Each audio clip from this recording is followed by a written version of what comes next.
109வது சங்கீதம், சங்கீதம் 109 அதனுடைய 31வது வசனத்தை வாசிக்க கேட்கலாம். 109:31. ஆக்கினைக்குள்ளாக தீர்க்கிறவர்களில் நின்று எளியவனுடைய ஆத்துமாவை ரட்சிக்கும்படி அவர் அவன் வலது பாரிசத்தில் நிற்பார். கைகளை உயர்த்தி ஒரு விசை கூட ஹalleluya. ஆக்கினைக்குள்ளாக தீர்க்கிறவர்களில் நின்று எளியவனுடைய ஆத்துமாவை ரட்சிக்கும்படி அவர் அவனது வலது பாரிசத்தில் நிற்பார். இந்த மாதத்துக்காய் கர்த்தர் தந்த வாக்குத்தத்த வார்த்தைக்காக ஸ்தோத்திரம். ஹalleluya. யார் எளியவன்? எளியவன் என்றால் தேவை உள்ளவன். தேவை உள்ளவன். எளியவன் என்றால் உதவியற்றவன். எளியவன் என்றால் எதிர்பார்த்து நிற்கிறவன். வேலைக்காரருடைய கண்கள் தங்கள் எஜமான்களின் கையை நோக்கி இருக்குமா போல. எஜமான் ஏதாவது கொடுத்தாதான் உண்டு. என்னதான் சங்கீதக்காரன் அந்த இடத்துல வேலைக்காரருடைய கண்கள் தங்கள் எஜமான்களின் கையை நோக்கி இருக்குமா போலவும் என்று அப்படியே தான் நாங்க நோக்கி இருக்கிறோம்.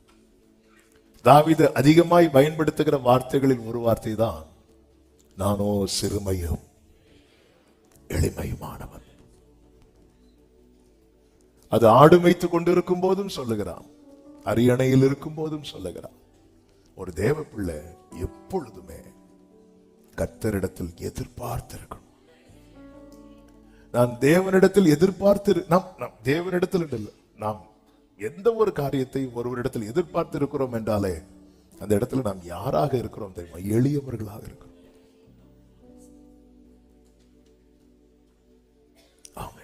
இந்த எளியவனை, அதாவது உதவியற்ற, பொதுவாகவே பாருங்க, உங்களுக்கு அகேன்ஸ்டா ஏதாவது பண்ணுனா உங்களுக்காக உங்க சொந்தங்க மொத்த பேரும் வந்துருவாங்கன்னு மட்டும் தெரிஞ்சிட்டுன்னா உங்களுக்கு அகேன்ஸ்டா பேசுறதுக்கு மக்கள் என்ன பண்ணுவாங்க தெரியுமா? யோசிப்பாங்க.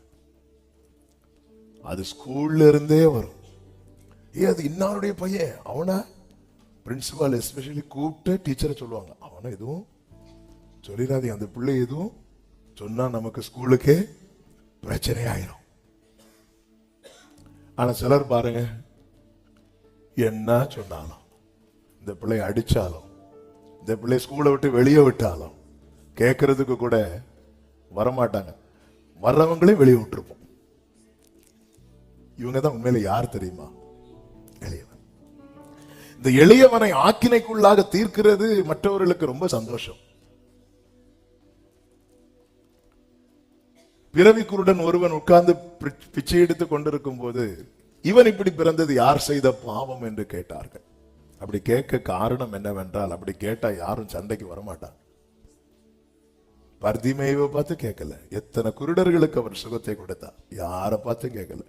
ஏன்னா இவனை பார்த்து, இவனுக்கு பெற்றோர் இல்லையா? பெற்றோர் உண்டு, ஆனா சண்டைக்கு வரமாட்டாங்க. நீ என்ன வேணா சொல்லிட்டு போ. உதவியற்றவன். கடந்த வாரத்தில் பரிசுத்த ஆவியானவர் இந்த வார்த்தை அதிகமாய் ஆழமாய் இருதயத்தில் வைத்தார். அவர் அவன் வலது பாரிசத்தில் நிற்பார். வலப்பக்கத்தில் நீளல்லாமல் வழுவாமல். நம்ம பல நேரத்துல நிழல் எப்பவுமே நம்ம கூட தான் வரும். ஆனா நம்ம நிழலை பார்க்கணும்னு பார்ப்போமா? பார்க்கும்போது தெரியும். அது போலதான் கர்த்தர் நம் வலது பக்கத்தில் இருப்பதை பல நேரத்தில் நாம் பார்ப்பதில்லை. நமக்கு டைம் ரொம்ப ஷார்ட்டா இருக்கு. ஒரு பெரிய சர்மன், 1.5 மணிக்கு பேசக்கூடிய சர்மன். இந்த சர்மன் வேற நேற்று ட்ரீம்ல வேற இந்த சர்மனை பார்த்தேன். ட்ரீம்ல இந்த சர்மன் வந்து 8:30 தாண்டி போயிட்டு இருக்கு. அப்புறம் ஐயோ எனக்கு கம்யூனியன் உண்டு இல்ல, ஆண்டவர் ஆன் பண்ற கொஞ்சம் பிடிச்சு பேசு. ஏன்னா ஆவியானவர் பேசிக்கொண்டே இருந்தார். கர்த்தருக்கு மகிமை உண்டாவதாக. வலப்பக்கத்தில் நிழல். உண்மையிலே அவர் தாங்க நிஜம். ஆனா அவர் நம்ம லைஃப் நிஜமாக்க, அர்த்தம் உள்ளதாக்க, நமக்கு நிழலா வந்து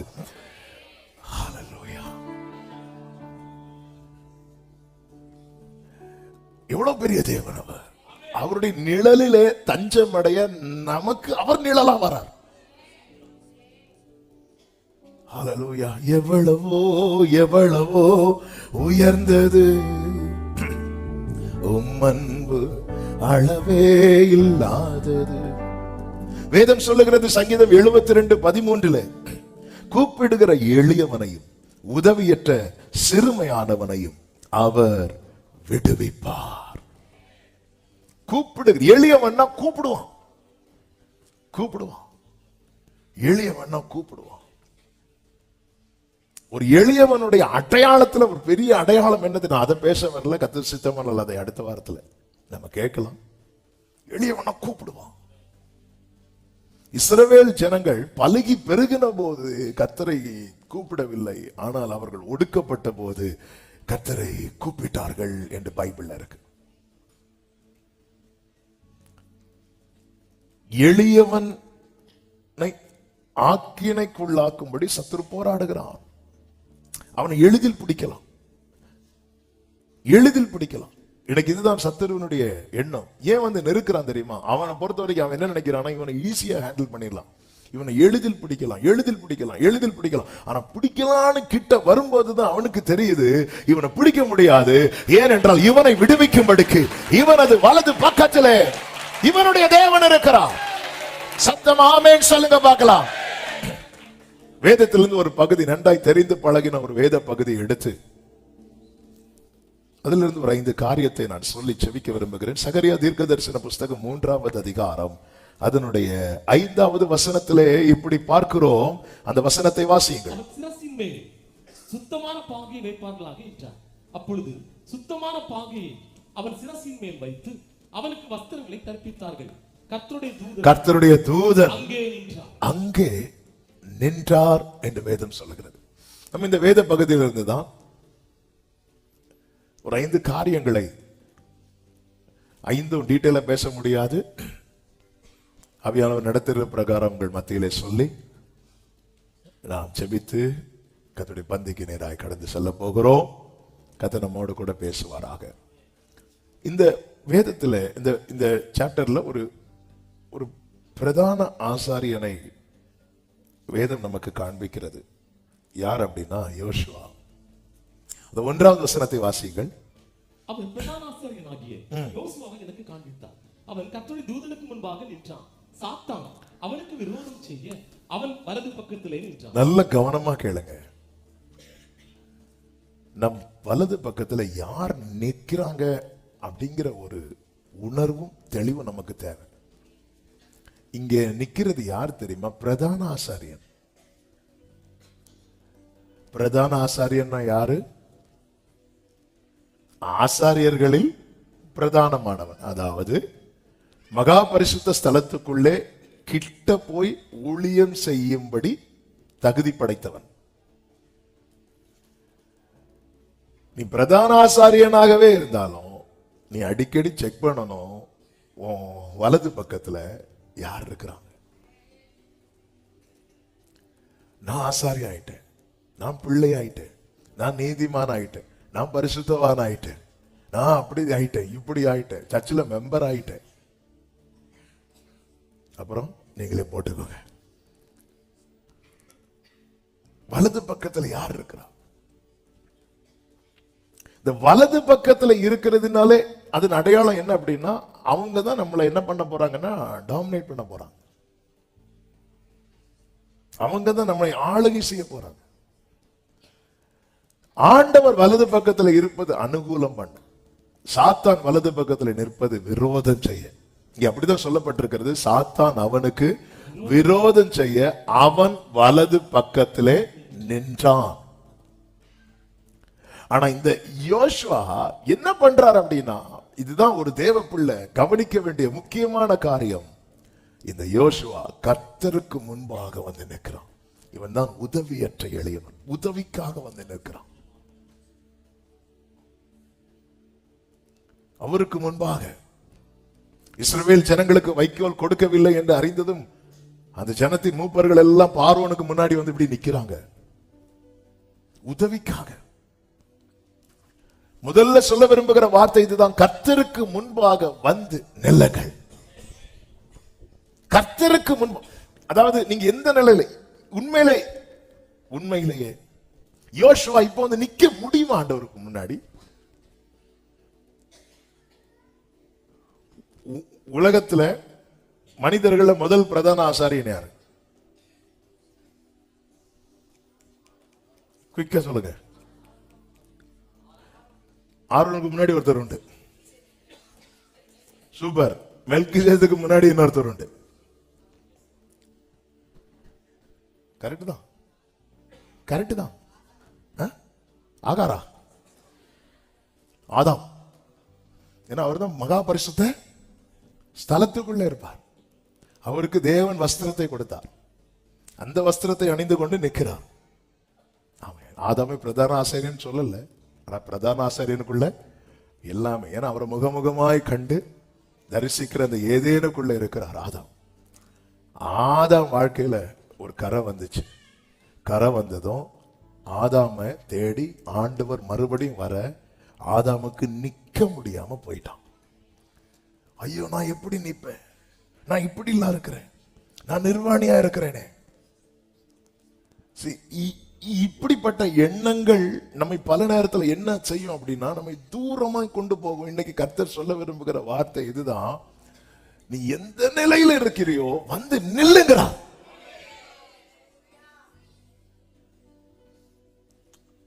உனக்கு வேற சொல்யூஷனே கிடையாது.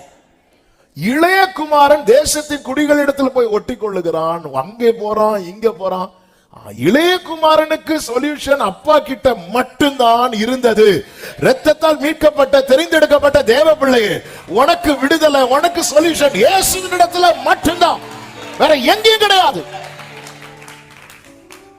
ஹல்லேலூயா, ஆமென். வந்து நில்லுங்கள் ஆண்டவருக்கு முன்னாடி. ஐயோ, நான் வந்து நின்னா சாத்தான் வந்து போட்டு, சாத்தான் வந்து ஏன் விரோதம் செய்ய வரான்னு தெரியுமா? இவன் இப்ப எங்க வந்து நிக்கிறான்? கர்த்தருக்கு முன்பாக வந்து நிற்கிறான்.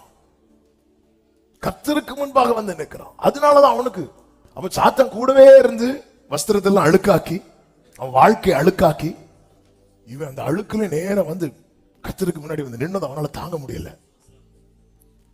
அவனுக்கு விரோதம் செய்ய, இவன் என்ன எப்படி எல்லாம் பண்ணான் தெரியுமா? இவனை பத்தி உங்களுக்கு தெரியுமா ஆண்டவரே? அப்படி சொல்லிட்டு விரோதம் செய்ய நிற்கிறான். என்னை கேட்டுக்கொண்டிருக்கிற அன்பு சபையே, அன்பு உள்ளமே, ஆமே, உங்க மேல இருக்கிற அழைப்பு உண்மை. தேவன் எவர்களை முன்குறித்திருக்கிறாரோ அவர்களை அழைத்திருக்கிறார். எவர்களை அழைத்திருக்கிறாரோ அவர்களை நீதிமான்களாக்கி இருக்கிறார். தேவன் நம்மை அப்படி பார்த்து அழைத்தவர் அல்ல, ஏற்கனவே முன்குறித்து அழைத்திருக்கிறார். நீங்க இப்பொழுது எந்த நிலைமையில் இருக்கிறீர்களோ, இதோ வேலைக்காரருடைய கண்கள் எஜமான்களின் கையை நோக்கி இருக்குமா போல கர்த்தருக்கு முன்பாக வந்து நில்லுங்கள். அதனாலதான் தாவீது சொல்லுகிறவன், கர்த்தருடைய கையில் விழுவேனாக, அவர் என்ன அடிச்சாலும் பரவாயில்ல. ஹல்லேலூயா. அப்படி வந்து நில்லுங்கள். எஸ்தர் சொன்னாங்கல்ல, என்ன சொன்னாங்க? கூப்பிடாம போக கூடாது. நான் போறேன், செத்தாலும் சாகுறேன். அப்பா ஏத்துக்கு வரானே தெரியல. இளையகுமாரன் போகும்போது கண்டிப்பா கல்லறி விழும். பிரமாணம் என்ன? தகப்பனை காயப்படுத்தி விட்டு ஒரு பையன் போயிட்டான்னா அந்த பையனை மூப்பர்கள் வரவழைத்து அவன் மேல கல்லறியணும். அப்போ நியாயப்படி இந்த இளையகுமாரன் மேல கல்லறியணும், கல்லறியணும். அப்போ மரணமும் ஜீவனும் இது நடுவில் இருக்கிறான், பரவாயில்ல. ஏன்னா வேற சான்ஸே கிடையாது, வேற ஆப்ஷனே கிடையாது. இப்படி பண்ணிட்டு இனி நான் எப்படி அவர் முகத்துல முழிப்பேன்? பேதுரு அப்படிதானுங்க, பின்வாங்கி போறான். கர்த்தர் தேடி தேடி வரார், தேடி வர. பேதுருவுக்கும் ஆண்டவருக்கு இப்பொழுது 200 முழ தூரம் இருக்கிறது. எப்படி கிட்ட கொண்டு வந்தார் பாத்தீங்களா? பயில் காட்டி திருப்பி கொண்டு வரார், பயங்காட்டி அல்ல. நம்ம என்ன பயங்காட்டி இன்னும் ஆழத்துல கொண்டு போய் பேதுருவேன். அவ்வளவுதான். எத்தனை தடவை மறுதளிச்ச பேதுரு? 3. ஆயுசுல 3 வருஷம் அவுட்டு, அவ்வளவுதான். இனிவெல்லாம் அப்படி இப்படி சொல்லி அதுக்கு ஒரு 7 பாயிண்ட் பிரசங்கம் எடுத்து ஆண்டவர் கூப்பிட்டு, பிள்ளைகளே அப்படிங்கிறார். புசிக்கிறதுக்கு ஏதாகிலும் உண்டான்னு கேட்கிறார். பின்னாடி ரெடி பண்ணி வச்சுட்டு அப்படி கிட்டோம். அங்க ரைட்ல வலைய போடுங்க, வலைய போட்டாச்சு. வலை நிறைய மீன், 153 பெரிய மீன்கள். அப்படி பெரிய மீன்கள் இருந்தும் வலை கிளியாது. கர்த்தர் பிடிக்கிற மீனால வலை கிளியாது. கர்த்தர் சேர்க்கிற ஆத்துமாக்களால சபை உடையாது. ஆமென். ரைட், அடுத்த பாயிண்ட் போ. கர்த்தர் நல்லவர். இப்போ யோவான் சொல்றார் அவர் கர்த்தர் அப்படிங்கிறார். பேதுரு, ஆண்டவர்னாலே பேதுரு கடல்ல குதிச்சுறாரு. ஆமா, நேர கடல்ல குதிச்சிட்டார். ஆண்டவருக்கு வா, கிட்ட கொண்டு உட்கார வச்சு நான் சாப்பிட கொடுக்கிறார். இப்படி இருக்கிறார். நீ என்னை நேசிக்கிறியா பேதுருவே? ஆமா ஆண்டவரே, என் ஆடுகளை மேய்ப்பாயாக. முன்னாடி கொண்டு வந்து முன்னாடி வா பேதுரு, உனக்கு வேற ஆப்ஷன் கிடையாது. நீ என்ன சொல்லிட்டு போன முடிஞ்சுதா? வேதம் சொல்லுகிறது அவர்கள் ஒன்றும் பிடிக்கவில்லை என்று சொல்லப்பட்டிருக்கு. அவர்களுக்கு ஒன்றும் அகப்படவில்லை என்றல்ல, அவர்கள் ஒன்றும் பிடிக்கவில்லைன்னா ஒண்ணுமே பண்ண முடியல அவங்களுக்கு. ஆண்டவரை மறந்து தேவனை விட்டு தூரம் போய் இல்ல, நம்ம என்ன சொல்றோம்? ஆண்டவர், இப்ப நான் அழுக்கு வஸ்திரம் போட்டிருக்கிறேன், என் வாழ்க்கை அழுக்காயிட்டு ஆண்டவரே, நான் எப்படி ஆண்டவர் உமக்கு முன்பாக வந்து நிற்பேன்? எப்படி ஆண்டவரை வந்து நிற்பேன்? ஹல்லேலூயா, ஹல்லேலூயா, ஹல்லேலூயா. என்னை கேட்டுக்கொண்டிருக்கிற அன்பு சகோதரா சகோதரி, ஆமென். வேதம் என்ன சொல்லுகிறது? கர்த்தரை கண்டடையத்தக்க சமயத்தில் அவரை தேடுங்கள், அவர் சமீபமா இருக்கையில் அவரை நோக்கி கூப்பிடுங்கள். ஹல்லேலூயா. தேவ பிரசன்னம் நமக்குள்ள இந்த பாவ உணர்வை கொடுக்கும். ஐயோ, நான் பாவி என்கிற உணர்வு. அந்த உணர்வு எதுக்கு தெரியுமா? அவர் பாதத்தில் விழுவதற்கு. ஹல்லேலூயா. அது குற்ற மனசாட்சியாகி கர்த்தரை விட்டு தூரம் போக பண்ணுவதற்கல்ல, அவர் பாதத்தில் விழுவதற்கு. 109வது சங்கீதம் 109 அதனுடைய 31வது வசனத்தை வாசிக்க கேட்கலாம். 109:31. ஆக்கினைக்குள்ளாக தீர்க்கிறவர்களில் நின்று எளியவனுடைய ஆத்துமாவை ரட்சிக்கும்படி அவர் அவன் வலது பாரிசத்தில் நிற்பார். கைகளை உயர்த்தி ஒரு விசை கூட ஹல்லேலூயா. ஆக்கினைக்குள்ளாக தீர்க்கிறவர்களில் நின்று எளியவனுடைய ஆத்துமாவை ரட்சிக்கும்படிக்கு அவர் அவனது வலது பாரிசத்தில் நிற்பார். இந்த மாதத்துக்காய் கர்த்தர் தந்த வாக்குத்தத்த வார்த்தைக்காக ஸ்தோத்திரம். ஹல்லேலூயா. யார் எளியவன்? எளியவன் என்றால் தேவை உள்ளவன். தேவை உள்ளவன். எளியவன் என்றால் உதவியற்றவன். எளியவன் என்றால் எதிர்பார்த்து நிற்கிறவன். வேலைக்காரருடைய கண்கள் தங்கள் எஜமான்களின் கையை நோக்கி இருக்குமா போல. எஜமான் ஏதாவது கொடுத்தாதான் உண்டு. என்னதான் சங்கீதக்காரன் அந்த இடத்துல வேலைக்காரருடைய கண்கள் தங்கள் எஜமான்களின் கையை நோக்கி இருக்குமா போலவும் என்று அப்படியேதான் நாங்க நோக்கி இருக்கிறோம். தாவீது அதிகமாய் பயன்படுத்துகிற வார்த்தைகளில் ஒரு வார்த்தை தான், நானோ சிறுமையும் எளிமையுமானவன். அது ஆடு மேய்த்துக் கொண்டிருக்கும் போதும் சொல்லுகிறான், அரியணையில் இருக்கும் போதும் சொல்லுகிறான். ஒரு தேவ பிள்ளை எப்பொழுதுமே கர்த்தரிடத்தில் எதிர்பார்த்திருக்கணும். நான் தேவனிடத்தில் எதிர்பார்த்து, நாம் தேவனிடத்தில் இல்லை, நாம் எந்த ஒரு காரியத்தை ஒருவரிடத்தில் எதிர்பார்த்து இருக்கிறோம் என்றாலே அந்த இடத்துல நாம் யாராக இருக்கிறோம் தெரியுமா? எளியவர்களாக இருக்கிறோம். ஆமென். இந்த எளியவனை, அதாவது உதவியற்ற, பொதுவாகவே பாருங்க, உங்களுக்கு அகேன்ஸ்டா ஏதாவது பண்ணுனா உங்களுக்காக உங்க சொந்தங்க மொத்த பேரும் வந்துருவாங்கன்னு மட்டும் தெரிஞ்சிட்டுன்னா உங்களுக்கு அகேன்ஸ்டா பேசுறதுக்கு மக்கள் என்ன பண்ணுவாங்க தெரியுமா? யோசிப்பாங்க. அது ஸ்கூல்ல இருந்தே வரும். அது இன்னாருடைய பையன், அவனா பிரின்சிபால் எஸ்பெஷலி கூப்பிட்டு டீச்சரை சொல்லுவாங்க, அவனை எதுவும் சொல்லிடாதீங்க, அந்த பிள்ளை எதுவும் சொன்னா நமக்கு ஸ்கூலுக்கே பிரச்சனை ஆயிரும். ஆனா சிலர் பாருங்க, என்ன சொன்னாலும், இந்த பிள்ளை அடிச்சாலும், இந்த பிள்ளை ஸ்கூலை விட்டு வெளியே விட்டாலும் கேட்கறதுக்கு கூட வரமாட்டாங்க. வர்றவங்களே வெளியே விட்டுருப்போம். இவங்க தான் உண்மையில யார் தெரியுமா? எளியவன். இந்த எளியவனை ஆக்கினைக்குள்ளாக தீர்க்கிறது மற்றவர்களுக்கு ரொம்ப சந்தோஷம். பிறவி குருடன் ஒருவன் உட்கார்ந்து பிச்சை எடுத்துக் கொண்டிருக்கும் போது, இவன் இப்படி பிறந்தது யார் செய்த பாவம் என்று கேட்டார்கள். அப்படி கேட்க காரணம் என்னவென்றால், அப்படி கேட்டா யாரும் சண்டைக்கு வரமாட்டாங்க. பர்திமேயுவை பார்த்து கேட்கல. எத்தனை குருடர்களுக்கு அவர் சுகத்தை கொடுத்தார், யாரை பார்த்து கேட்கல. ஏன்னா இவனை பார்த்து, இவனுக்கு பெற்றோர் இல்லையா? பெற்றோர் உண்டு, ஆனா சண்டைக்கு வர மாட்டாங்க. நீ என்ன வேணா சொல்லிட்டு போ. உதவியற்றவன். கடந்த வாரத்தில் பரிசுத்த ஆவியானவர் இந்த வார்த்தை அதிகமாய் ஆழமாய் இருதயத்தில் வைத்தார். அவர் அவன் வலது பாரிசத்தில் நிற்பார். வலப்பக்கத்தில் நீளல்லாமல் வழுவாமல். நம்ம பல நேரத்துல நிழல் எப்பவுமே நம்ம கூட தான் வரும். ஆனா நம்ம நிழலை பார்க்கணும்னு பார்ப்போமா? பார்க்கும்போது தெரியும். அது போலதான் கர்த்தர் நம் வலது பக்கத்தில் இருப்பதை பல நேரத்தில் நாம் பார்ப்பதில்லை. நமக்கு டைம் ரொம்ப ஷார்ட்டா இருக்கு. ஒரு பெரிய சர்மன், 1.5 மணிக்கு பேசக்கூடிய சர்மன். இந்த சர்மன் வேற நேற்று ட்ரீம்ல வேற இந்த சர்மனை பார்த்தேன். ட்ரீம்ல இந்த சர்மன் வந்து 8:30 தாண்டி போயிட்டு இருக்கு.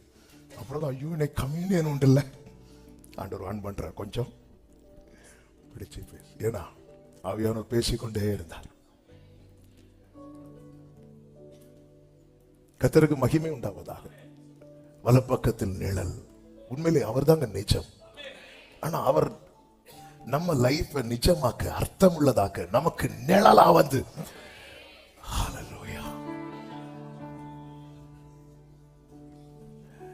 எவ்வளவு பெரிய தேவன் அவர். அவருடைய நிழலிலே தஞ்சம் அடைய நமக்கு அவர் நிழலா வரார். ஹல்லேலூயா. எவ்வளவோ எவ்வளவோ உயர்ந்தது உம் அன்பு, அளவே இல்லாதது. வேதம் சொல்லுகிறது சங்கீதம் 72:13, கூப்பிடுகிற எளியவனையும் உதவியற்ற சிறுமையானவனையும் அவர் விடுவிப்பார். கூப்பிடுகிற எளியவன்னா கூப்பிடுவான், எளியவன்னா கூப்பிடுவான். ஒரு எளியவனுடைய அடையாளத்துல ஒரு பெரிய அடையாளம் என்னது? நான் அதை பேச வரல, கர்த்தர் சித்தமல்ல, அதை அடுத்த வாரத்துல நம்ம கேட்கலாம். எளியவனா கூப்பிடுவான். இஸ்ரவேல் ஜனங்கள் பலுகி பெருகின போது கர்த்தரை கூப்பிடவில்லை, ஆனால் அவர்கள் ஒடுக்கப்பட்ட போது கர்த்தரை கூப்பிட்டார்கள் என்று பைபிள்ல இருக்கு. எளியவனை ஆக்கினைக்குள்ளாக்கும்படி சத்துரு போராடுகிறான். அவனை எளிதில் பிடிக்கலாம். இன்னைக்கு இதுதான் சத்துருவனுடைய எண்ணம். ஏன் நெருக்கிறான் தெரியுமா? அவனை பொறுத்த வரைக்கும் அவன் என்ன நினைக்கிறான், இவனை ஈஸியா ஹேண்டில் பண்ணிடலாம், இவனை எளிதில் பிடிக்கலாம். ஆனா பிடிக்கலான்னு கிட்ட வரும்போதுதான் அவனுக்கு தெரியுது இவனை பிடிக்க முடியாது. ஏனென்றால் இவனை விடுவிக்கும்படிக்கு இவனது வலது பக்கத்திலே இவனுடைய தேவன் இருக்கிறான். சத்தம் ஆமென் சொல்லுங்க பார்க்கலாம். வேதத்திலிருந்து ஒரு பகுதி, நன்றாய் தெரிந்து பழகின ஒரு வேத பகுதி எடுத்து அதிலிருந்து ஒரு 5 காரியத்தை நான் சொல்லி செவிக்க விரும்புகிறேன். சகரியா தீர்க்கதரிசன புஸ்தகம் 3வது அதிகாரம் அதனுடைய 5வது வசனத்திலே இப்படி பார்க்கிறோம். அந்த வசனத்தை வாசியுங்கள். சிரசின் மேல் சுத்தமான பாகையை வைப்பார்களாக என்றார்.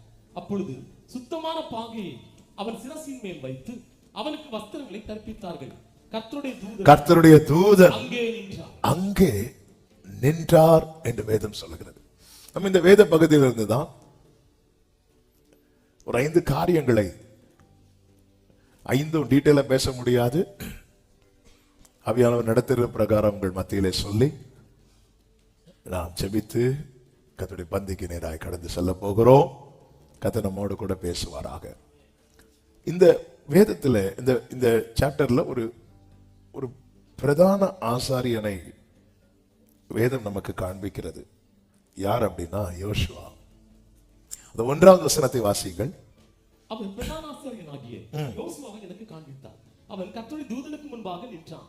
சாத்தான் அவனுக்கு விரோதம் செய்ய அவன் வலது பக்கத்திலே நின்றான். நல்ல கவனமா கேளுங்க. நம் வலது பக்கத்துல யார் நிற்கிறாங்க அப்படிங்கிற ஒரு உணர்வும் தெளிவும் நமக்கு தேவை. இங்க நிக்கிறது யார் தெரியுமா? பிரதான ஆசாரியன். பிரதான ஆசாரியன்னா யாரு? ஆசாரியர்களில் பிரதானமானவன். அதாவது மகா பரிசுத்த ஸ்தலத்துக்குள்ளே கிட்ட போய் ஊழியம் செய்யும்படி தகுதி படைத்தவன். நீ பிரதான ஆசாரியனாகவே இருந்தாலும் நீ அடிக்கடி செக் பண்ணணும், வலது பக்கத்துல யார் இருக்கிறாங்க. நான் ஆசாரி ஆயிட்டேன், நான் பிள்ளை ஆயிட்டேன், நான் நீதிமான் ஆயிட்டேன், நான் பரிசுத்தவான் ஆயிட்டேன், நான் அப்படி ஆயிட்டேன், இப்படி ஆயிட்டேன், சர்ச்சில் மெம்பர் ஆயிட்டேன். அப்புறம் நீங்களே போட்டுக்கோங்க, வலது பக்கத்துல யார் இருக்கிறா? இந்த வலது பக்கத்துல இருக்கிறதுனாலே அதன் அடையாளம் என்ன அப்படின்னா, அவங்க தான் நம்மளை என்ன பண்ண போறாங்கன்னா டாமினேட் பண்ண போறாங்க. அவங்க தான் நம்மளை ஆளுகை செய்ய போறாங்க. ஆண்டவர் வலது பக்கத்துல இருப்பது அனுகூலம் பண்ண, சாத்தான் வலது பக்கத்துல நிற்பது விரோதம் செய்ய. இங்க அப்படிதான் சொல்லப்பட்டிருக்கிறது, சாத்தான் அவனுக்கு விரோதம் செய்ய அவன் வலது பக்கத்திலே நின்றான். ஆனா இந்த யோசுவா என்ன பண்றார் அப்படின்னா, இதுதான் ஒரு தேவ பிள்ளை கவனிக்க வேண்டிய முக்கியமான காரியம். இந்த யோசுவா கர்த்தருக்கு முன்பாக வந்து நிற்கிறான். இவன் தான் உதவியற்ற எளியவன், உதவிக்காக வந்து நிற்கிறான். அவருக்கு முன்பாக இஸ்ரவேல் ஜனங்களுக்கு வைக்கோல் கொடுக்கவில்லை என்று அறிந்ததும் அந்த ஜனத்தின் மூப்பர்கள் எல்லாம் பார்வோனுக்கு முன்னாடி வந்து இப்படி நிக்கிறாங்க, உதவிக்காக. முதல்ல சொல்ல விரும்புகிற வார்த்தை இதுதான், கர்த்தருக்கு முன்பாக வந்து நில்லுங்கள். கர்த்தருக்கு முன்பு, அதாவது நீங்க எந்த நிலையில உண்மையிலேயே யோசுவா இப்போ வந்து நிக்க முடியுமா ஆண்டவருக்கு முன்னாடி? உலகத்துல மனிதர்கள முதல் பிரதான ஆசாரியன் யாரு? குயிக்கா சொல்லுங்க. ஆரோனுக்கு முன்னாடி ஒருத்தர் உண்டு, சூப்பர். மெல்கிசேதேக்குக்கு முன்னாடி இன்னொருத்தர் உண்டு. கரெக்ட் தான், கரெக்ட் தான். ஆகாரா, ஆதாம். ஏன்னா அவர் தான் மகா பரிசுத்த ஸ்தலத்துக்குள்ளே இருப்பார். அவருக்கு தேவன் வஸ்திரத்தை கொடுத்தார், அந்த வஸ்திரத்தை அணிந்து கொண்டு நிற்கிறார். ஆதாமே பிரதான ஆசாரியன் சொல்லல, ஆனா பிரதான ஆசாரியனுக்குள்ள எல்லாமே. ஏன்னா அவரை முகமுகமாய் கண்டு தரிசிக்கிற அந்த ஏதேனுக்குள்ள இருக்கிறார் ஆதாம். ஆதாம் வாழ்க்கையில ஒரு கரை வந்துச்சு. கரை வந்ததும் ஆதாம தேடி ஆண்டவர் மறுபடியும் வர ஆதாமுக்கு நிக்க முடியாம போயிட்டான். ஐயோ, நான் எப்படி நிப்பேன், நான் இப்படி எல்லாம் இருக்கிறேன், நான் நிர்வாணியா இருக்கிறேனே. இப்படிப்பட்ட எண்ணங்கள் நம்மை பல நேரத்தில் என்ன செய்யும் அப்படின்னா, நம்மை தூரமாய் கொண்டு போகும். இன்னைக்கு கர்த்தர் சொல்ல விரும்புகிற வார்த்தை இதுதான், நீ எந்த நிலையில இருக்கிறியோ வந்து நில்லுங்கிறா.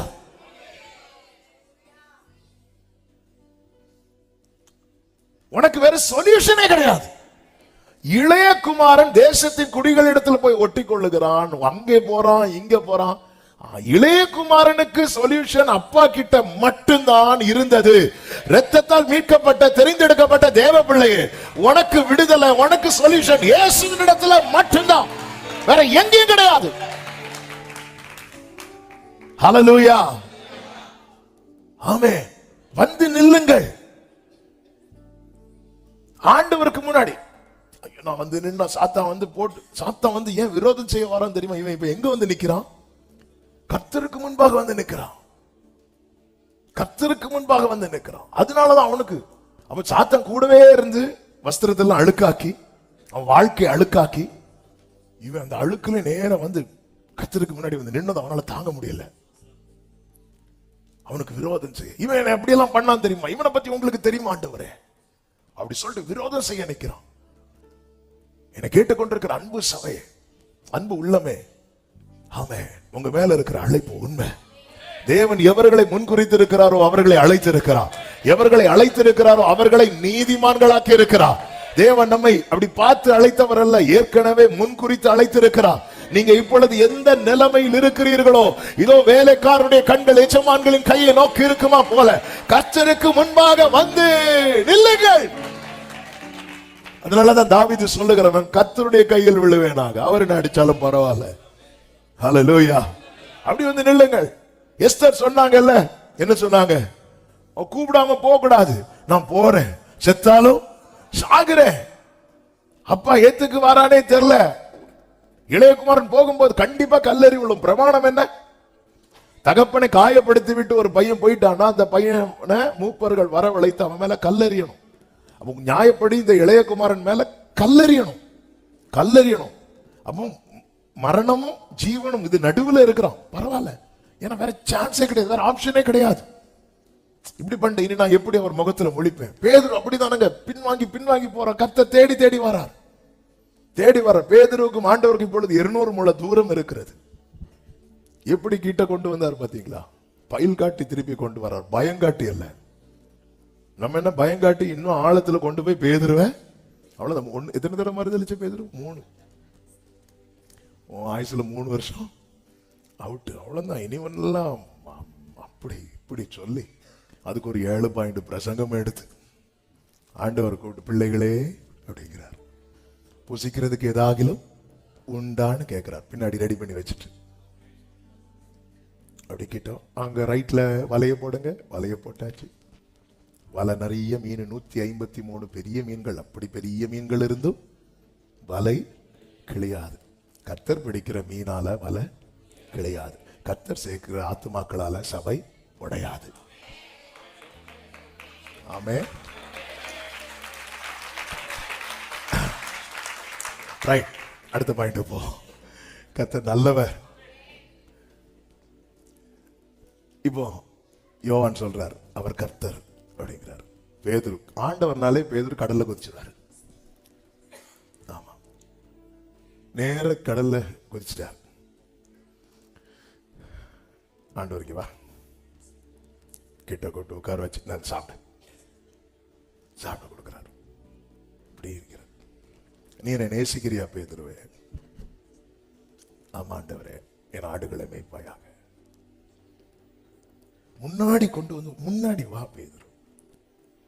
உனக்கு வேற ஆப்ஷன் கிடையாது. நீ என்ன சொல்லிட்டு போன முடிஞ்சுதா? வேதம் சொல்லுகிறது, அவர்கள் ஒன்றும் பிடிக்கவில்லை என்று சொல்லப்பட்டிருக்கிறது. அவர்களுக்கு ஒன்றும் அகப்படவில்லை என்றல்ல, அவர்கள் ஒன்றும் பிடிக்கவில்லைன்னா ஒண்ணுமே பண்ண முடியல அவங்களுக்கு. ஆண்டவரை மறந்து தேவனை விட்டு தூரம் போய் இல்ல. நம்ம என்ன சொல்றோம்? ஆண்டவர், இப்ப நான் அழுக்கு வஸ்திரம் போட்டிருக்கிறேன், என் வாழ்க்கை அழுக்காயிட்டு ஆண்டவரே, நான் எப்படி ஆண்டவர் உமக்கு முன்பாக வந்து நிற்பேன்? எப்படி ஆண்டவர் வந்து நிற்பேன்? ஹல்லேலூயா, ஹல்லேலூயா, ஹல்லேலூயா. என கேட்டுக்கொண்டிருக்கிற அன்பு சகோதரா சகோதரி, ஆமென். வேதம் என்ன சொல்லுகிறது? கர்த்தரை கண்டடையத்தக்க சமயத்தில் அவரை தேடுங்கள், அவர் சமீபமா இருக்கையில் அவரை நோக்கி கூப்பிடுங்கள். ஹல்லேலூயா. தேவ பிரசன்னம் நமக்குள்ள இந்த பாவ உணர்வை கொடுக்கும். ஐயோ, நான் பாவி என்கிற உணர்வு. அந்த உணர்வு எதுக்கு தெரியுமா? அவர் பாதத்தில் விழுவதற்கு. ஹல்லேலூயா. அது குற்ற மனசாட்சியாகி கர்த்தரை விட்டு தூரம் போக பண்ணுவதற்கல்ல, அவர் பாதத்தில் விழுவதற்கு. நான் பாவி ஐயா, என்னை தள்ளாதிரும், உம் தயவால் என்னை மீண்டும் சேர்த்து கொள்ளு. நான் பாவி ஐயா, என்னை தள்ளாதிரோ, உம் தயவால் என்னை. பிரியமான கர்த்தருடைய பிள்ளைகளே, நாங்க 5ன்னு சொல்லிட்டேன், இருந்தாலும் அப்படி போட்டோம். நல்ல கவனமா கேளுங்க. அதாவது அட்லீஸ்ட் வீக்லி ஒன்ஸ் ஆவது திங்க் பண்ணி, ஆண்டவர் கூட இருக்கிறது இந்த வாரம் நான் ஃபீல் பண்ணேனா, நான் ஃபீல் பண்ணவே இல்லைன்னா அங்க ஏதோ மிஸ் ஆயிட்டுன்னு அர்த்தம். எப்படா இடம் காலியாகும், பொசுக்கு நம்ம பேகத்துக்கு வைக்கலான்னு சாத்தம் பார்த்துட்டு இருக்கிறான்.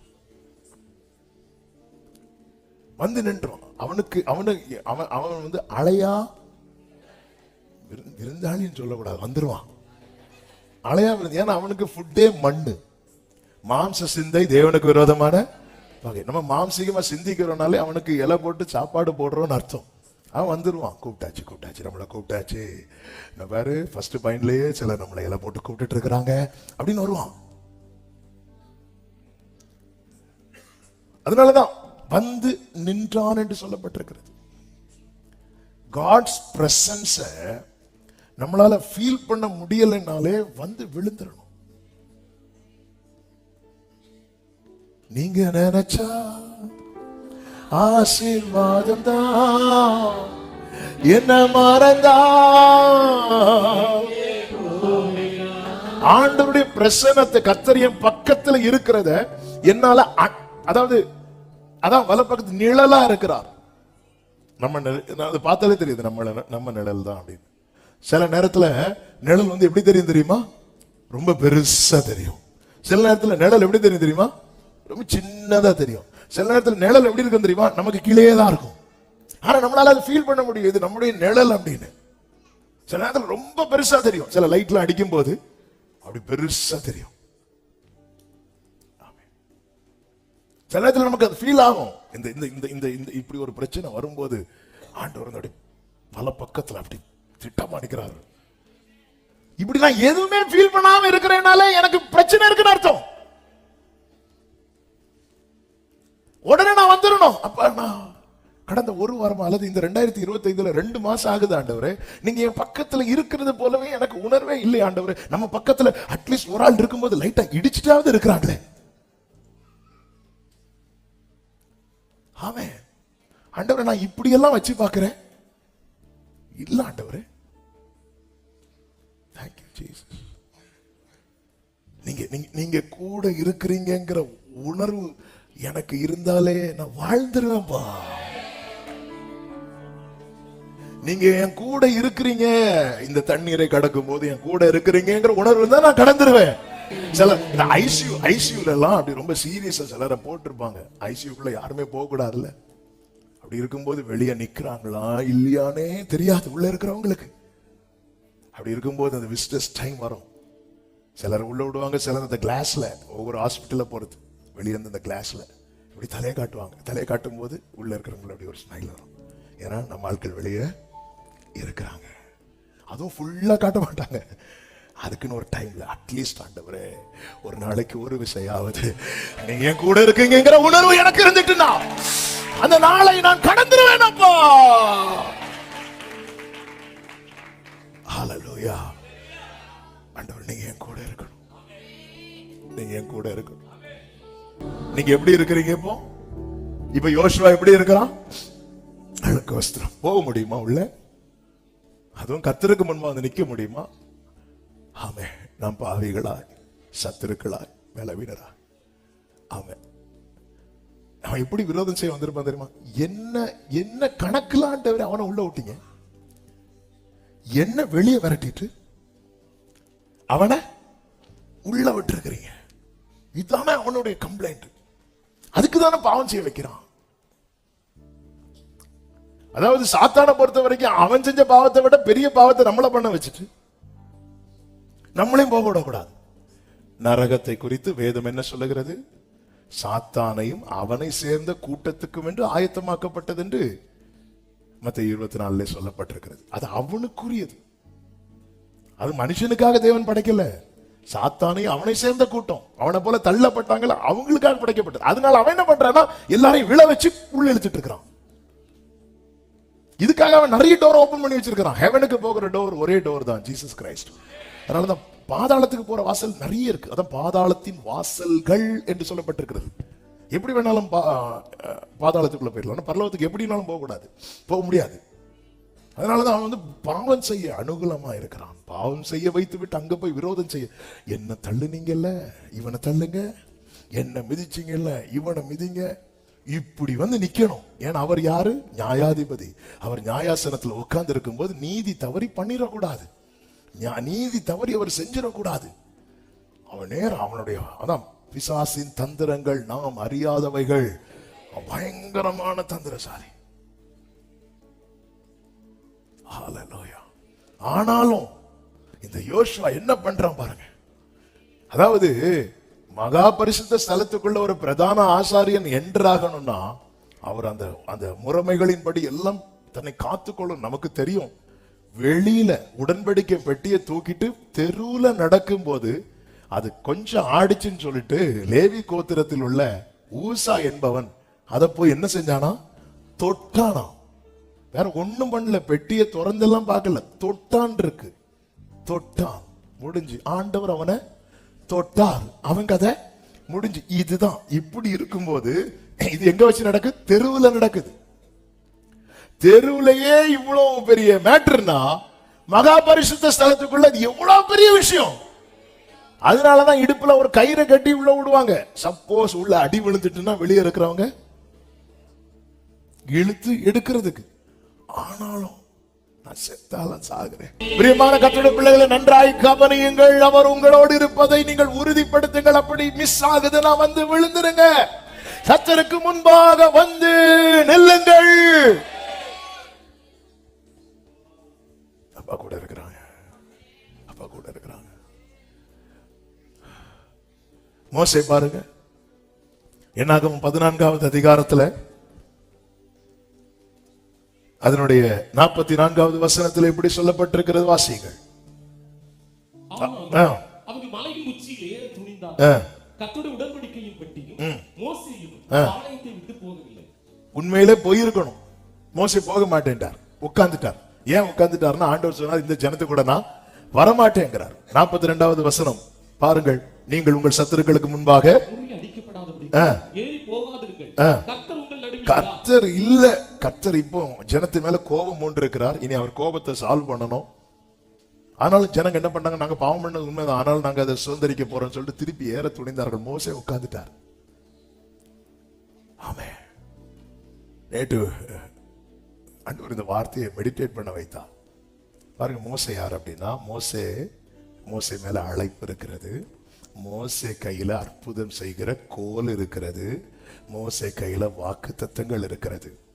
அப்ப எல்லா கிஃப்ட்டுமே உடைய மோசே, இது எல்லாம் இருந்தாலும் கர்த்தர் சப்போர்ட்டா இல்லைங்கிற ஒரு நிலை வந்ததும் மோசே உட்கார்ந்துட்டாரு. என் மேல அழைப்பு இருக்கிறது, என் மேல அபிஷேகம் இருக்கிறது, என் கையில அற்புதம் செய்கிற கிருபை வரங்கள் இருக்கிறது, எனக்கு வாக்குத்தத்தங்கள் இருக்கிறது. ஆனா என் கூட கர்த்தர் இல்லைன்னா இது எல்லாம் இருந்தும் மோசே போகல, உட்கார்ந்துட்டாரு. ஜனங்க பாருங்க, வாக்குத்தத்தம் இருக்குல்ல, போ, வாக்குத்தத்தம் இருக்குல்ல, வாக்குத்தத்தம் இருக்குப்பா, அதை தந்த கர்த்தரும் கூட இருக்கிறாரா? இன்னைக்கு எல்லாருக்கும் என்ன தேவைன்னா வாக்குத்தத்தம் தேவை. ஆனா யார் தேவை இல்லைன்னா அந்த வாக்குத்தத்தத்தை நிறைவேற்றுகிற கர்த்தத்தை. இந்த ஜனங்கள் எல்லாம் ஏன் ஏற துணிந்தார்கள் தெரியுமா? அது அவர்களுக்கு கொடுக்கப்பட்ட ப்ராமிஸ், அது அவர்களுக்கு கொடுக்கப்பட்ட சுதந்திரம். ஆனா இவங்களுக்கு அது வாய்க்காமல் ஏன் போச்சு தெரியுமா? அவங்க கூட யார் இல்ல? கர்த்தர் இல்ல. வாக்குத்தத்தங்கள் உங்களுக்கும் உங்கள் பிள்ளைகளுக்கும் உரியதா இருந்தாலும் அது வாய்க்கணும்னா உங்க கூட மேக ஸ்தம்பத்திலும் அக்னி ஸ்தம்பத்திலும் கர்த்தர் இருப்பதை உறுதிப்படுத்திக் கொள்ள வேண்டும். ஆமென் சொல்லுங்க பார்க்கலாம். நம்ம எல்லாம் நிறைய காரியத்துல துணிகிறோம். ஆண்டவர் வேர்டு கொடுத்துட்டார்ல, செய்வோம். எஸ், வேர்டு கொடுத்தா அது நம்முடைய நம்பிக்கை உண்மைதான், இல்லை என்று சொல்லவில்லை. ஆனா கர்த்தர் கூட இருக்கிறாரா? அதனால அநேகர் பாருங்க, ஆண்டவர் வார்த்தையை கொடுத்துதான் நாங்க இது செஞ்சோம், ஆண்டவர் வார்த்தையை வச்சுதான் இதை நாங்க பண்ணோம், ஆண்டவர் வார்த்தையை வச்சுதான் நாங்க இதை பண்ணோம். அப்புறம் எல்லாம் கிடையாது. பல பக்கத்துல மோசே பாருங்க எவ்வளவு ஞானமா உட்கார்ந்துட்டாரு. மோசே நான் வர மாட்டேன். அதனாலதான் யாத்திராகமம் 33ல மோசே சொல்லுவார், கர்த்தருக்கு மகிமை உண்டாவதாக. யாத்திராகமம் 33வது அதிகாரம் 15-16 வசனங்களை வாசிங்க. அவன் அவரை நோக்கி, உம்முடைய சமூகம் என்னோட கூட செல்லாமற் போனால் எங்களை இவ்விடத்திலிருந்து கொண்டு போகாதிரும். மோசே, ஆண்டவர் சொல்வார், இங்க பாரு, என் சமூகம் உனக்கு முன்பாக சொல்ல, நான் உனக்கு இளைப்பாறுதலை தருவேன். தருவேன் மட்டும் ஒரு வார்த்தை நம்ம கேட்டா இதை விட சந்தோஷம். தருவீங்கல்லப்பா, அப்புறம் போட்டுமா, தருவீங்கல்லப்பா, அப்படிதான் கேட்போம். மோசே, தருவீங்கல்ல, நான் போட்டுமா கேட்கல, வருவீங்கல்ல, நான் போட்டுமா அப்படின்னு கேட்கிறான். ஹல்லேலூயா. நம்ம ஆலயத்துக்கு வந்துட்டு தருவீங்களா இல்ல, இன்னையில இருந்து சபை கேட்கணும், வருவீங்களா என் கூட? ஹல்லேலூயா. தருவீங்களான்னு கேட்கிற கூட்டத்தில் அல்ல, வருவீங்களா? அதனாலதான் அந்த மோசே மகிமையில் அவரோடு கூட சம்பாஷணை பண்ணி கொண்டிருக்கிறான்.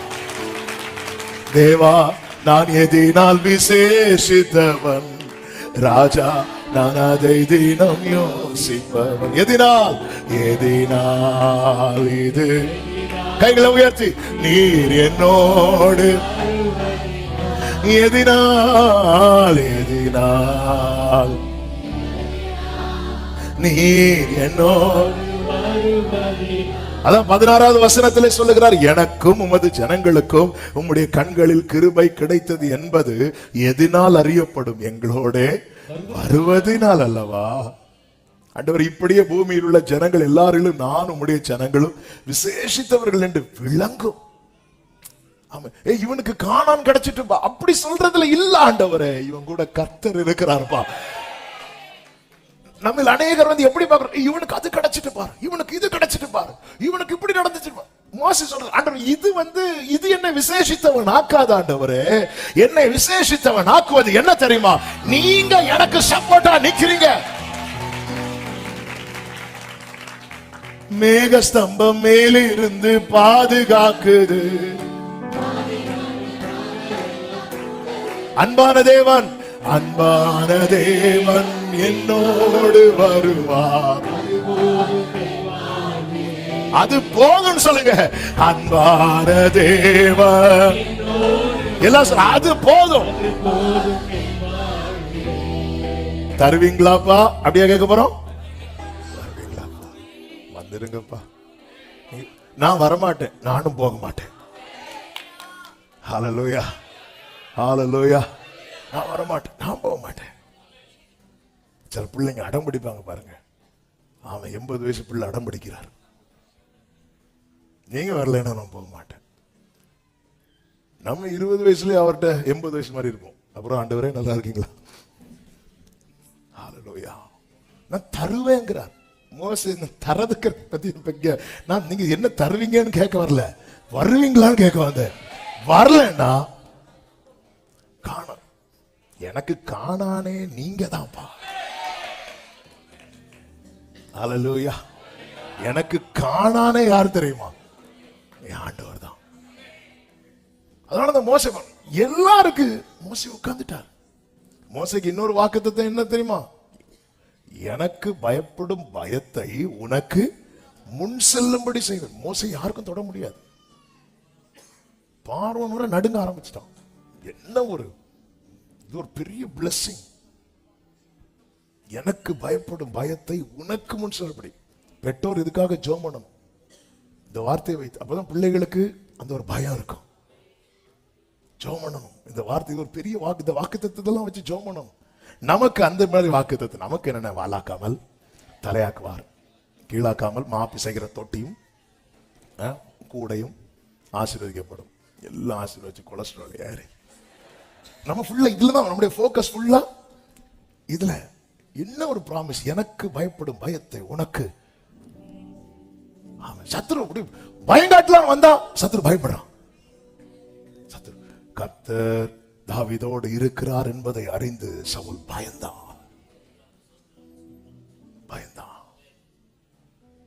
அதனால ஆண்டவர் இல்லையா, ஆண்டவர் இல்ல, வெட்டி வெட்டி உட்கார்ந்துரு.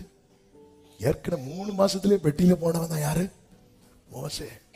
அப்படியே உட்கார்ந்துட்டாரு மோசே. மோசே உங்ககிட்ட அழைப்பு இருக்கு மோசே, இருக்கட்டும். அபிஷேகம் இருக்கு மோட்டு, இருக்கட்டும். அற்புதம் செய்கிற கோலே உங்க கையில தான் இருக்கு, இருக்கட்டும். வாக்குத்தத்தம் இருக்கிறது, இருக்கட்டும். ஏன் நம்பி ஒரு கால் எடுத்து வைக்க மாட்டேங்கிறீங்க? அவர் வரமாட்டேன்ட்டார். அவர் வராம நான் ஒரு ஸ்டெப் எடுத்து வைக்க. ஹல்லேலூயா. ஒவ்வொரு ஆண்டவரே, நீங்க வருவீங்களா ஆண்டவரே, வருவீங்களா ஆண்டவரே, என் கூட வரணும்பா, என் கூட வரணும்பா, தருவீங்களா தருவீங்களா தருவீங்களா என்று கேட்ட காலம் போதும். வருவீங்களா வருவீங்களா வருவீங்களா என்று கேட்கிற மோசேக்கள் எழும்பட்டும். ஆமென் சொல்லுங்க பார்க்கலாம். இப்ப பாருங்க, இந்த பிரதான ஆசாரியனாக யோசுவா கர்த்தருக்கு முன்பாக வந்து நிற்கிறான். உண்மையில நீங்க பாத்தீங்கன்னா எப்படி நிற்கிறானா, 3வது வசனம், யோசுவாவோ எனில் அழுக்கு வஸ்திரம் தரித்தவனாய். அவனுடைய அழைப்பு என்ன அழைப்பு? அவன் யாரு? சத்தமா சொல்லுங்க. ஆனா அவன் எப்படி இருக்கிறான்? அழைப்பு பெரியது, ஆனால் வாழ்க்கையோ அழுக்கானது. அழைப்புக்கு ஏற்றார் போல வாழ்க்கை இல்லை, அதுதான் அழுக்கான வாழ்க்கை. என் வாழ்க்கை எப்பவும் கரைபடும், என் வாழ்க்கை எப்பொழுது அழுக்காகும் தெரியுமா? அழைப்புக்கு ஏற்றார் போல என் வாழ்க்கை இல்லைன்னு வரும்போது என் வாழ்க்கையில அழுக்காயிரும். அதனாலதான் அழைத்து, முன் குறித்து அழைத்து. நம்ம மேல ஒரு அழைப்பு இருக்கிறது. ஒவ்வொருத்தருக்கு ஒவ்வொரு அழைப்பு இருக்கிறது. ரட்சிக்கப்பட்ட எல்லார் மேலும் தேவ அழைப்பு இருக்கிறது. அந்த அழைப்புக்கு ஏற்றார் போல நம்முடைய லைஃப் இல்லைனாலே நம்ம லைஃப் என்னாக ஆரம்பிச்சுட்டு தெரியுமா? அழுக்காக ஆரம்பித்து விட்டது. ஹல்லேலூயா. இதை யோசிக்கிறதே இல்லை. நான் என்ன செய்யணும் ஆண்டவரே? நம்முடைய ஜெபத்தில் இது ஒரு பாயிண்டா இருக்கா? எனக்கு என்ன செய்வீங்க என்பது தானே பாயிண்டா இருக்கு. நம்ம லிஸ்ட், பிரேயர் லிஸ்ட் எடுத்து பார்ப்போம். அதுல ஆண்டவரே நான் என்ன செய்யணும், நான் என்ன செய்யணும்பா, நான் என்ன செய்யணும்? அழைப்பு கேட்டார் போல நம்முடைய லைஃப் இல்லைனாலே, இதுதான் ஆண்டவர் மெடிடேட் பண்ண. இந்த பிரதான ஆசாரியனாக யோசுவா என்ன தப்பு பண்ணியிருப்பான் அப்படி யோசிக்கும் போது, இங்க பாரு, ரொம்ப யோசிக்காத. அழைப்புக்கு ஏற்றார் போல லைஃப் இல்லைனாலே அழுக்காயிரும். ரட்சிப்புக்காக யோனா கதறுகிறான் மீனின் வயிற்றிலிருந்து. யோனா கப்பல்ல போனார்ல, வேற ஏதாவது தப்பு பண்ணாரா? ஒண்ணும் பண்ணல. ஏதாவது அவர் என்ன பண்ணார்? கப்பல்ல போய் தூங்க தான் செஞ்சார். முடிச்சிருந்தா கூட ஏதாவது பண்ணிருக்கலாம். தூங்கிட்டு தான் இருந்தார். ஆனா என்ன ஆச்சுன்னா ட்ராக் மாறிச்சு. லைஃப் கரையாயிட்டு.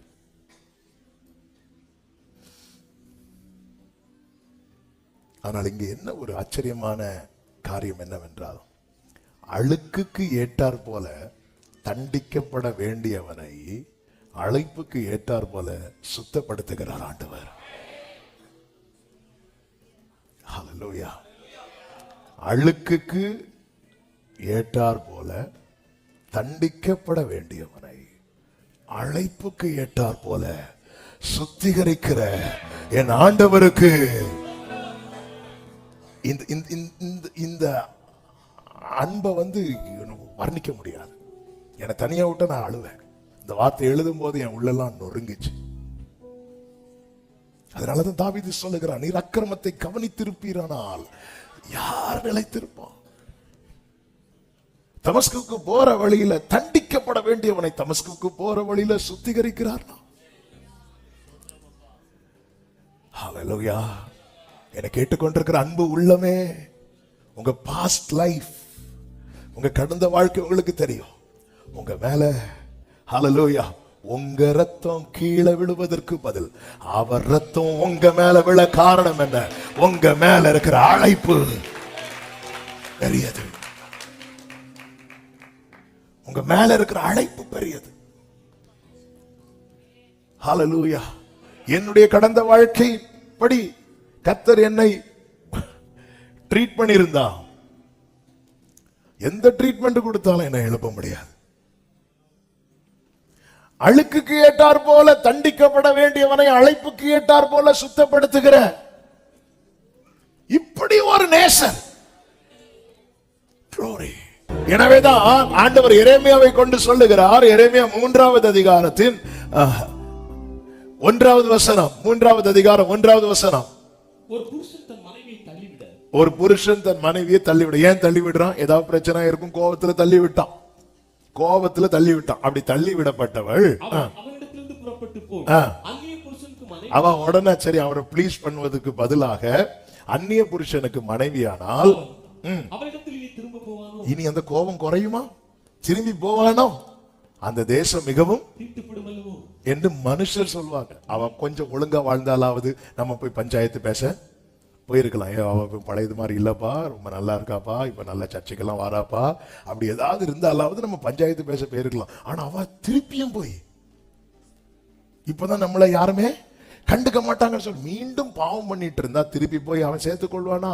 சேர்க்கவே மாட்டான் என்று மனுஷர் சொல்வார்கள். நீயோ வென்றால் அநேக நேசரோட பண்ணினாயின்னு சொல்லிட்டு அடுத்து சொல்றாரு பாருங்க. ஆகிலும் திரும்பி வாயிற்று கர்த்தர் சொல்கிறார். என்ன அதன் அர்த்தம் தெரியுமா? இந்த பூமியில திரும்பி வந்தா சேர்த்துக்கிறதுக்கு யாரும் ரெடி கிடையாது.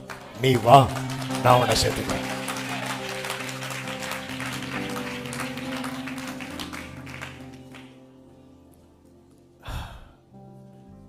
வாழ்க்கையின்படி பார்த்தா மனுஷர்கள் என்ன சொல்லுவாங்க தெரியுமா? இவனால் எத்தனை பேர் நம்மள சொல்லியிருப்பாங்க, இவனால திருத்தவே முடியாது, இவன் எல்லாம் வாழ்ந்துடவே மாட்டான். என்று நான் சொல்லுவேன், மனுஷர்கள் சொல்லுவார்கள். அந்த மனுஷர்கள் யார்? உறவுகள் தான். வேற யார்? வேற யாருக்குங்க நம்மள தெரியும்? நம்ம வேர்ல்டு ஃபேமஸா? என்ன எத்தனை பேருக்கு தெரியும்? உங்களை தெரிஞ்சவங்களும் விரும்பி தெரிஞ்சதா? வேற வழி இல்லாம தெரிஞ்சது. தாவீதை தகப்பன் ஆராய்ந்து அறியவில்லை, அவர்தான் ஆராய்ந்து அறிந்தார். ஆகிலும் என்னிடத்தில் திரும்பி வா. இன்னைக்கு ஆண்டவர் அதுதான் சொல்றார். சரி, நீ விழுந்துட்ட, விழுந்தவன் எழும்புகிறது, வா, திரும்பி வா.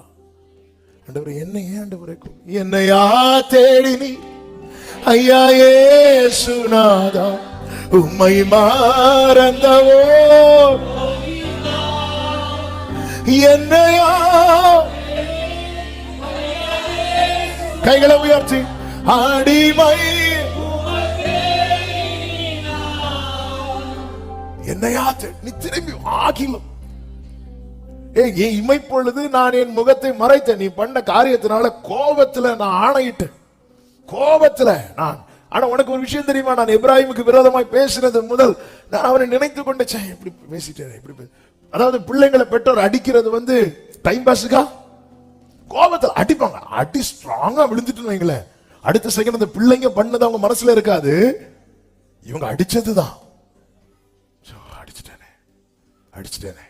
எனக்கு தெரிந்த ஒரு சகோதரர், அவன் பையனை பத்தி ஸ்கூல்ல கம்ப்ளைண்ட், இவர் கூட்டு போயிருக்கிறான். போனதும் சிலர் இந்த எரிதீயில் எண்ணெயை ஊற்றி அப்படி கிருப பெற்றவங்களாம் உண்டு. அப்படியே ஊற்றி ஊத்த ஊத்த இவருக்கு சர்ற ஏறது ஏறி பையனுக்கு டமான்னு வச்சுட்டாரு. எல்லாரும் முன்னாடி வச்சு நேர ஈவினிங் என் பையன் அடிச்சுட்டான், என் பையன் இப்படி பண்ணிட்டான், என் பையன் இப்படி பண்ணிட்டான்னு புலம்பல, என் பையன் அடிச்சுட்டேன், என் பையன் அடிச்சுட்டேன், என் பையன் அடிச்சுட்டேன், ஐயோ வலிச்சிருக்குங்க. நான் கேட்க அப்படி என் கண்ணை பார்க்க டப்புன்னு அடிச்சுட்டேனே. பையன் என்ன பண்றான்? என் பையன் அடிச்சுட்டேனே. பையன் அப்படி என்ன பண்ணான்? என் பையன் அடிச்சுட்டேனே. எப்ராஹிமே, நான் உனக்கு விரோதமாய் பேசுனது முதல் என் உள்ள அப்படி துடிக்குது. நீ மட்டும் திரும்பிட்டேன்னு வச்சுக்கோய, எப்படி உன்னை ஹக் பண்ணுவேன் தெரியுமா? எப்படி உன்னை கிஸ் பண்ணுவேன் தெரியுமா?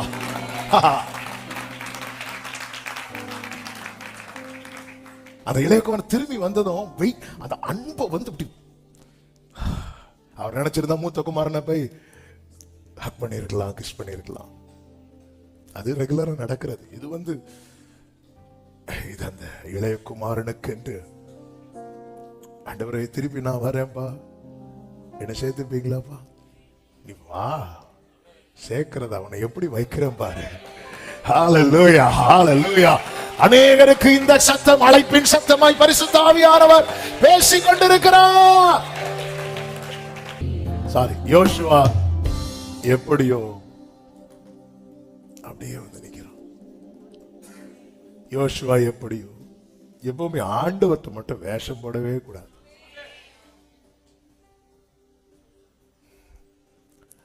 ஆண்டவர்கிட்ட நம்ம பலவீனத்தை ஆண்டவர்கிட்ட சொல்லி பழகுறோமா? நம்மள மேலோட்டமா சொல்லிட்டு போயிரும்.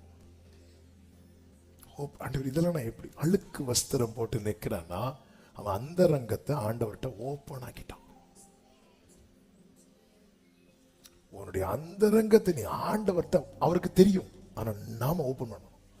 யாக்கோபு யாருன்னு அவருக்கு தெரியாது, தெரிஞ்சு கேட்டார்ல உன் பெயர் என்னன்னு, அது நீ சொல்லணும். தன் பாவங்களை மறைக்கிறவன் வாழ்வடைய மாட்டான். நான் அந்த பூமியில நாம நம்மை மறைத்து வாழ்ந்து கொண்டிருக்கிறோம். நம்ம மறைத்து ஏசாவின் வஸ்திரம் போட்டு நான் ஏசா வந்திருக்கிறேங்கிறது மாதிரி ஒரு வேஷம், வேஷமாகவே மனிதன் திரிகிறான் என்று வேதம் சொல்லுகிறது. ஒரு வேஷம், வேஷமாக அலைந்தேன் ஐயா, வேதம் அறிந்தும் துணிந்தேன் ஐயா, விதவிதமாய் பாவம் செய்து விரக்தியோடு நம்ம ஒரு வேஷம் தானே, ஒரு வேஷத்தோட ஆண்டவர்கிட்ட அப்படி வரவே கூடாது. பிரதான ஆசாரியன்னா ஆசாரிய வஸ்திரம் தரித்துட்டு அல்லவா வந்திருக்கணும். அவன் அழுக்கு வஸ்திரம் தரித்து வந்து நிற்கிறான். அது அர்த்தம் என்ன? அவன் ஆண்டவருக்கு முன்னாடி பாஸ்டர் ஆகல, அதான் அர்த்தம். ஹல்லேலூயா. மக்களுக்கு அவர் யார்தான்? பாஸ்டர். நான் ஆண்டவருக்கு முன்னாடி அவன் ஆண்டவரே நான் பாவி. ஏசாயா பெரிய தீர்க்கதரிசியான ஆண்டவருக்கு முன்னாடி நான் அசுத்த உதடுகள். மோசே வந்து பேசுற ஜனங்கள்ல நடுங்குவாங்க, ஆண்டவருக்கு முன்னாடி நான் மந்தனா உள்ளவன். ஆபிரகாம் ஆண்டவருடைய சிநேகிதன், விசுவாசிகளின் தகப்பனான ஆண்டவருக்கு முன்னாடி நான் சாம்பலுப்பா, நான் தூள், நான் தூசி. தாவீது இஸ்ரவேலை ஆளுகிற ராஜா, ஆண்டவருக்கு முன்னாடி நான் புழுந்தான், நான் புழு, நான் ஒண்ணுமே கிடையாது. வெளியே தாவீது புத்திமானாய் நடந்து கொண்டான். நான் ஆண்டவர் வந்து சொல்றான், உங்களுக்கு தெரியும் என் புத்தியினத்தை, என் புத்தியினத்தை நீர் அறிந்திருக்கிறீர். நீங்க எப்படி அப்படியே உங்களை ஆண்டவருக்கு முன்னாடி கொண்டு போய் நிறுத்துங்க. ஹல்லேலூயா. விரோதம் செய்ய சாத்தான் வந்து நிற்கும் போது கர்த்தர் உங்களுக்காக யுத்தம் பண்ணுகிறதை நீங்கள் பார்ப்பீர்கள். அந்த வசனத்தை வாசியுங்கள். 2வது வசனம், சகரியா 3:2. அப்பொழுது கர்த்தர் சாத்தானை நோக்கி, கர்த்தர் உன்னை கடிந்து கொள்வாராக. சாத்தானே, எருசலேமை தெரிந்து கொண்ட கர்த்தர் உன்னை கடிந்து கொள்வாராக. இவன் அக்கினியினின்று தப்புவிக்கப்பட்ட கொள்ளி அல்லவா? கர்த்தர் சாத்தானை நோக்கி, யோசுவா சாத்தானை பார்த்து, சாத்தானே ப்ளீஸ் எதுவும் சொல்லிராத. ஹல்லேலூயா. நல்ல கவனிங்க. ஆண்டவருக்கு முன்னாடி ஒருத்தங்க வந்துட்டாங்கன்னா அவங்க யாரையும் ப்ளீஸ் பண்ண வேண்டிய அவசியமே கிடையாது. இந்த பாவியாகிய ஸ்திரீ இயேசுவின் பாதத்துல வந்தால, அந்த சீமோன், அந்த ஊர்ல உள்ளவன், அந்த பரிசேயன் சீமோன், சீமோனுக்கு அவளை பத்தி நல்லா தெரியும். ஃபர்ஸ்டே நம்ம என்ன பண்ணிருக்கணும், அவன்கிட்ட போய் ஐயா போட்டு கொடுத்துறாதீங்க. நம்ம இப்படி நிறைய பேரை ப்ளீஸ் பண்ண போய் அநேகரை பிரியப்படுத்த பார்த்துதான் நம்ம லைஃபே ஒரு பிரியமில்லாத வாழ்க்கையாவே மாறிவிட்டது. நம்ம எத்தனையோ பேரை பிரியப்படுத்த பார்த்து கடைசியில் அவங்களால தானே நாம் அதிகமா காயப்பட்டிருக்கிறோம். சகைவை பத்தி பாவியான சகை என்ன பண்ணிருக்கணும் தெரியுமா? அவங்கள்ட்ட போய் சொல்லிருக்கணும், சத்தம் போட்டுறத நான் வாங்கினதை திருப்பி தந்துருவேன். இங்க பாரு, நீ பேசாம என்ன பத்தி 4 வார்த்தை புகழ்ந்து பேசினா இன்னைக்கு நைட்டு உனக்கு ட்ரீட். இப்படி பேசிருக்கணும். நீ என்ன வேணாலும் சொல்லிட்டு போ, எனக்கு பிரியப்படுத்த ஒருத்தர் உண்டு, அவரை நான் பிரியப்படுத்துவேன்னா இந்த பேசுறவங்களுக்கெல்லாம் அவர் பதில் கொடுப்பார். இந்த பேசுறவங்களுக்கெல்லாம் சீமோனுக்கு கர்த்தர் பதில் கொடுத்தார் அல்லவா? சீமோனை உனக்கு என்ன தோண்டுகிறது அப்படின்னு சொல்லிட்டு சீமோனை பார்த்து கேட்கிறார். அவளை காண்பித்து அந்த பாவியாகிய ஸ்திரீ பாதத்துல பரிமள தைலத்தை ஊற்றினாள், கண்ணீரால நினைத்தாள். அவளை பார்த்து இவளுக்கு இவர் இடம் கொடுத்திருக்கிறார். பேசும்போது ஆண்டவர் பேசுறார். ஜனங்கள் எல்லாம் இவனை பாவி பாவின்னு சொல்லும் போது ஆண்டவர் எல்லாரும் காது கேட்க சொல்ற, யார் தெரியுமா? ஆபிரகாமுடைய குமாரன் அப்படின்றார். ஆமென். அது போலதான் இங்கே சாத்தான் விரோதம் செய்ய வந்து நிற்கும் போது இவன் எங்க வந்து நிற்கிறான்? அவருக்கு முன்பாக நிற்கிறான். கர்த்தர் அவருக்கு முன்பாக நம்மை நிறுத்த அல்லவா அந்த பரலோகத்தை விட்டே இறங்கி வந்தான். அவருக்கு முன்பாக வந்து நிற்கிறான். அவனுக்கு விரோதம் செய்ய வரும்போது கடிந்து கொள்ளுகிறான். தெரிந்து கொண்ட கர்த்தர் கடிந்து கொள்ளுகிறார். சொல்லிட்டு சொல்றார், இவன் யார் தெரியுமா? அக்கினி நின்று தப்பு வைக்கப்பட்ட கொள்ளை. என்னது அர்த்தம்? சாத்தானே, நீ மேன்மையிலிருந்து கீழே விழுந்த, இவன் கீழே இருந்து ஹல்லேலூயா ஹல்லேலூயா ஹல்லேலூயா. அது அர்த்தம் என்ன? என் ஆண்டவர் யார் தெரியுமா? மேல இருக்கிறவன கீழே தள்ளவும் முடியும், கீழே இருக்கிறவன நல்ல கையை தட்டி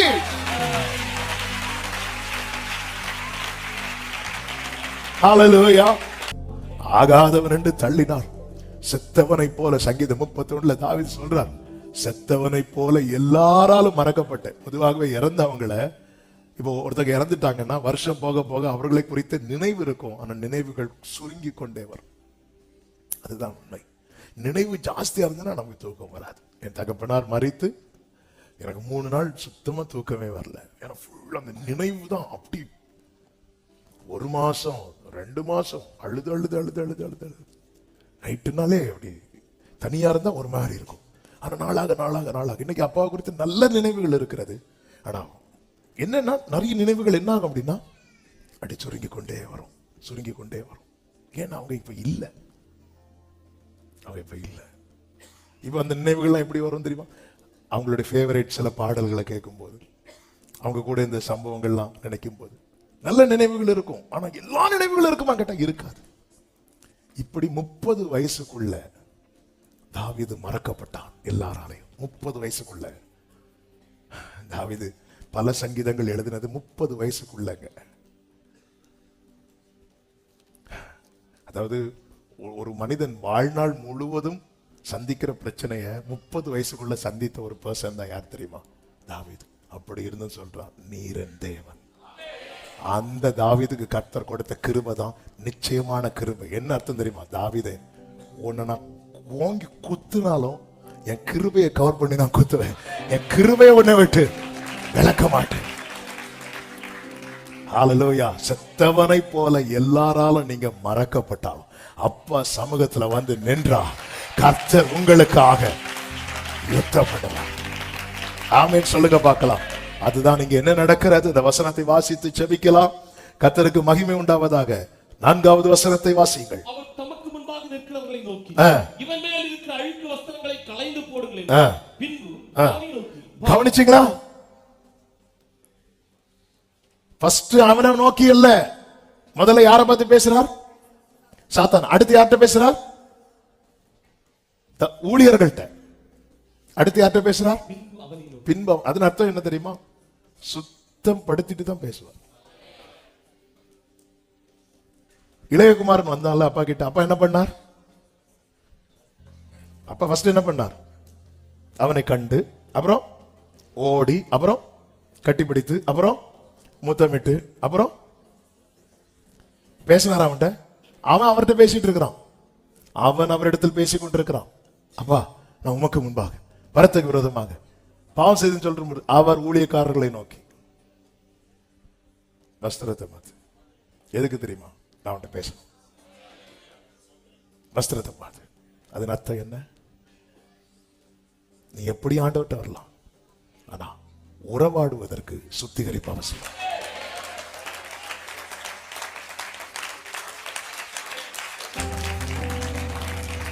உறவாடுவதற்கு சுத்திகரிப்பு அவசியம். பேசுவார். பேசலையா? அந்த அந்த அந்த கான்வர்சேஷன் பிரேக் ஆகுதா?